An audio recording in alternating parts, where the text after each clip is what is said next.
Today on the show, I'm going to talk about the implications of companies like Groot, Figure, Optimus and Atlas, and Silicon Valley's race for human replacement. Let's get into it.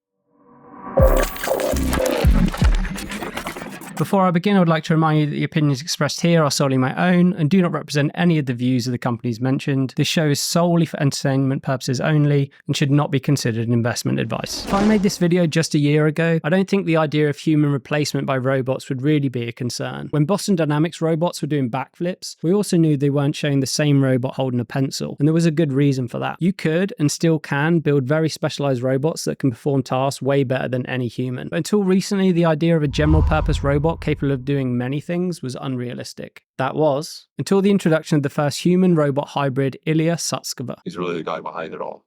Like, Sutskever. For those that don't know, Ilya is OpenAI's Stephen Wozniak, otherwise known as the real brains of the operation. And the reason this is important is that the promise of AI is a near exponential curve of increasing capabilities towards AGI. I'm excited. The reason they have opted for human-like form factors is because they can leverage the input data of real human movement and problem solving to eventually program these robots to emulate and improve upon our own capabilities. So while these robot shells don't seem overly impressive today, the expectation is that it won't be long before these robots can do stuff way better than we ever could. Something my wife learned many years ago. Set it to vibrate and finish yourself off. The list of challenges these companies face is quite large. From bipedal locomotion, dexterity and sensing and perception, as well as safety and energy efficiency. There's a laundry list of technical challenges, all of which will likely improve with effective AI implementation. That said, the biggest topic of conversation around these robots today has been the ethical and social implications, which I don't think these companies are too worried about. After all, if successful, there's more than enough corporate use cases to turn these companies into hectacorns by completely replacing human labor. So this will be a decision driven by profits, not social acceptance. Show me the money.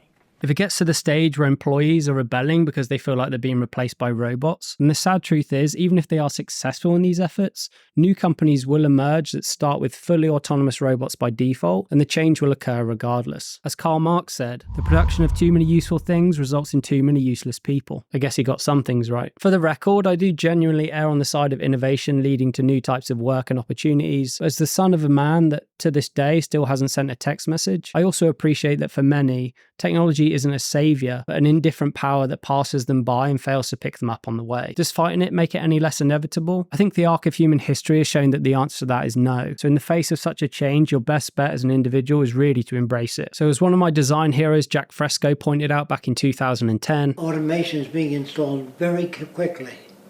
And the rate that automation is being installed is going up like that. And this is coming from the same guy who predicted autonomous vehicles and artificial intelligence, as well as suggesting green energy alternatives back in the 60s. The future that Jack Fresco points out is one that is called lights out manufacturing, because machines don't need heat, they don't need sleep, they don't need light, they don't need insurance. They don't fuck off on the job or complain and take holidays. They just do what they are programmed to do. So when we're sold a future in which your robot servant takes your dog for a walk, does your laundry, takes out the trash and cleans your bathroom, and then still has enough energy to boogie with you come the end of the day,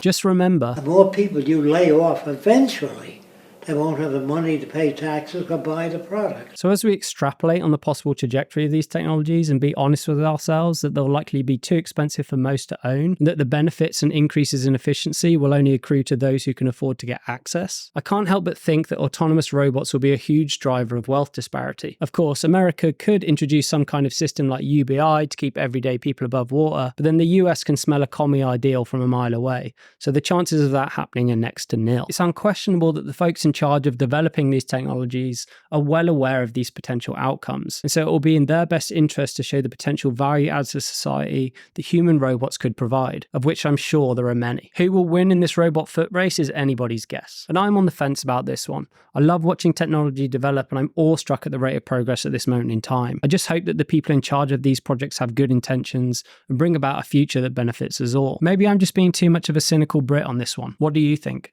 let me know in the comments. A reminder, if you're interested in investing in startups, you can invest alongside me by Googling Ricky Richards Syndicate or clicking on the link in the show notes to learn more. If you're the founder of a US-based startup and you're looking for capital or to be featured on the show, you can visit my website, rickyrichards.com, to email me directly. For everything non-startup related, you can find me on Instagram. And finally, anything I've mentioned in today's show, along with links to our sponsors, will be listed in the show notes. If you enjoyed the show, don't forget to like and subscribe. And thank you to Adam Shaw, our editor, as well as Record ATX for hosting the show. This was Risk and Reward. I'm Ricky Richards. See you next week.